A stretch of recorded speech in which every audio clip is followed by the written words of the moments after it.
What's up, everybody? It's your boy Brandon Blakeney, aka Brandon Lee TV. Kick back, relax, and come take a ride with me. So, after some kind of disrespectful comments, I think that's fair to say, from former Michigan Wolverine, now Kansas Jayhawk big man Hunter Dickinson, talking about how actually we'll let him tell it. It's pretty similar to Ann Arbor in a sense. Ann Arbor's probably a little bit bigger population-wise, and in terms of a city, like the downtown was kind of reminded me of like not a normal city, but like gave me that feel. I mean, obviously from being from DC, it's not the same. It's a little bit more laid back, but I do like Lawrence. I mean, I knew I was coming.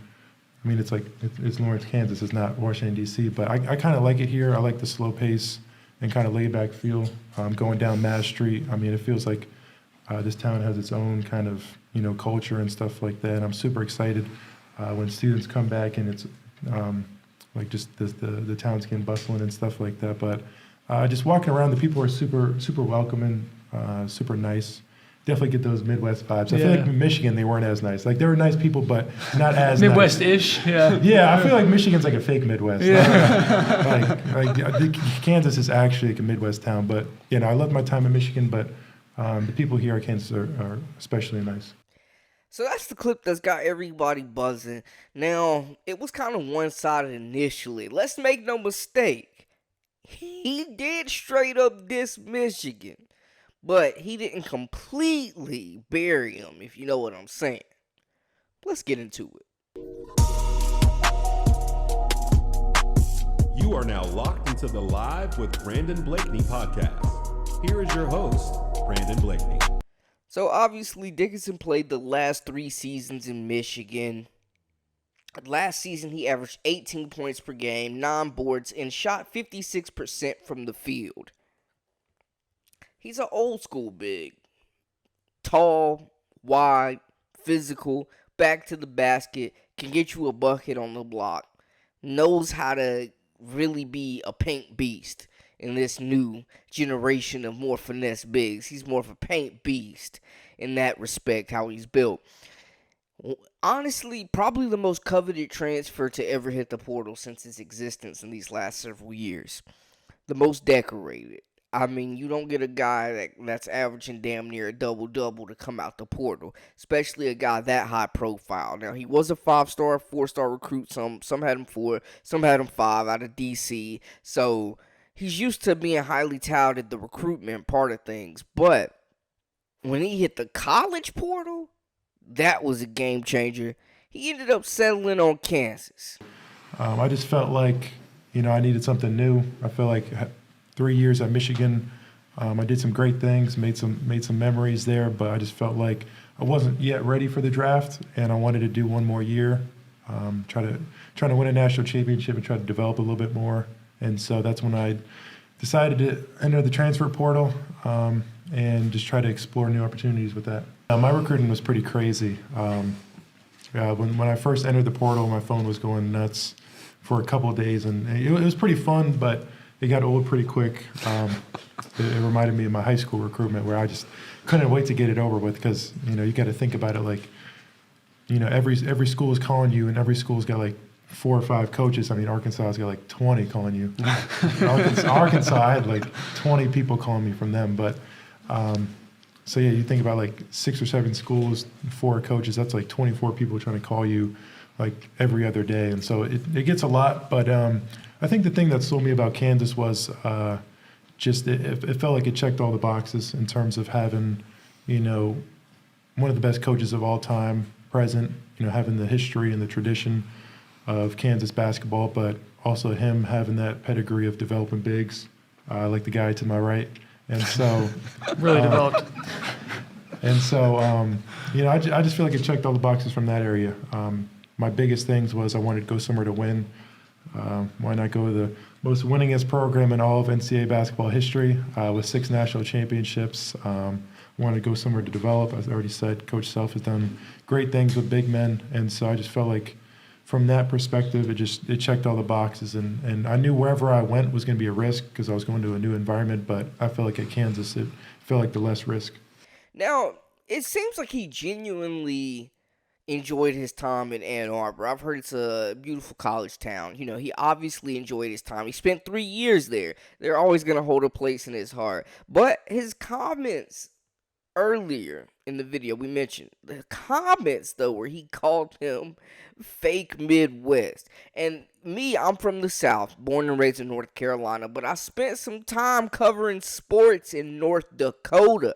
Hey, when you doing the local TV route, sometimes you gotta go where you gotta go to get that experience. That's not neither here nor there.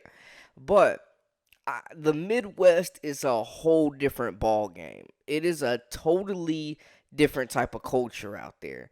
So I'm not saying who's real Midwest. I'm not saying who's fake. I was out there in the Dakotas, out there in Minnesota, up there in that area. But I'm not. I've never been to Michigan. Well, I have. I've been to Detroit. But that's neither here nor there. I've never been to Ann Arbor, and I've never stepped foot in Kansas at all. So I don't know how the people are there personally. I'm speaking and reviewing off of what Dickinson said. He lived there 3 years. He's been in Kansas 10 minutes.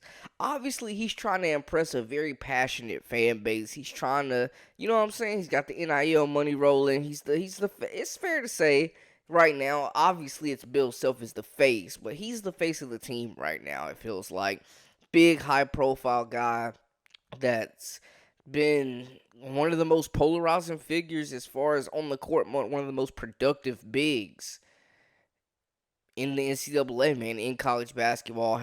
Went through the draft process, is probably going to be an NBA player at some point, so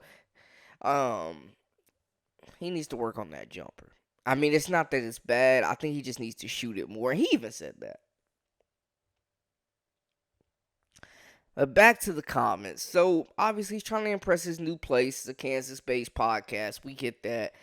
It was a little shady towards Michigan, though. Like, I'm not going to lie. That was pretty shady. I know some of the fans are very upset. And the grass ain't always greener on the other side. So, if these two do end up matching up somehow next season, it's definitely gonna be real personal, but and I'm not saying he intentionally was trying to throw dirt, but this was an intentional jab. It wasn't like a haymaker, but this was a little jab at Michigan, man. I'm gonna be honest with you. He knew what he was doing, and it stirred the folks. It got the people going. You know what I'm saying? So I I'm not reading too much into it. I'm not saying let's crucify the kid over this, you know, over these comments. I'm not saying that. I'm not here to be the judge, jury, or nothing like that. But I do get how it could offend some people and how some people will be salty because they already mad you. They already mad you leaving, bro. So, and I respect wanting a fresh start. That you gotta do what's best for you. But they already mad you leaving.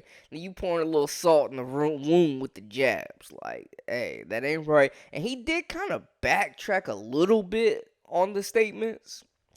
He did go. I don't like though how he went the media, blame the media route. Like they can only they can only post something from what you said, bro. But he said I was just trying to make a joke about how nice the people are here at Kansas.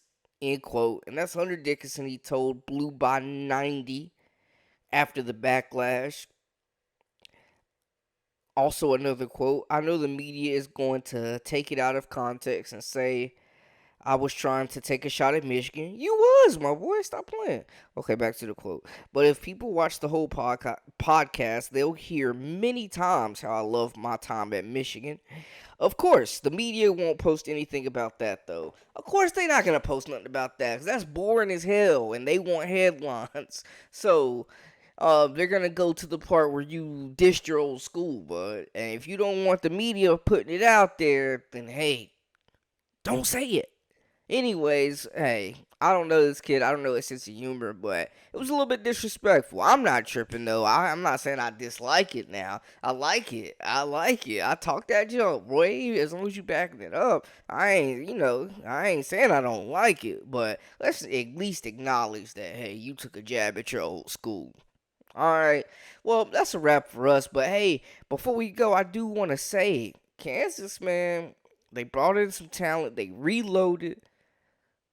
Coach Bill Self, one of the best to ever do it. They're absolutely going to be running in the running for a national title next season, this season coming up. So it'll be exciting to see. They did work in the recruitment trail. They did work in the transfer portal. They lost some pieces. They got some pieces. So we'll see. Anyways, again, that is a wrap for us. For all the latest and the greatest, make sure to hit that subscribe button. You know what I'm saying? Join the family. And hey, we got that exclusive content for members only. So don't be on the outside looking in. Hey, that's a wrap for us, though. Until next time, I'm Brandon Blakeney, a.k.a. Brandon Lee TV, and we out.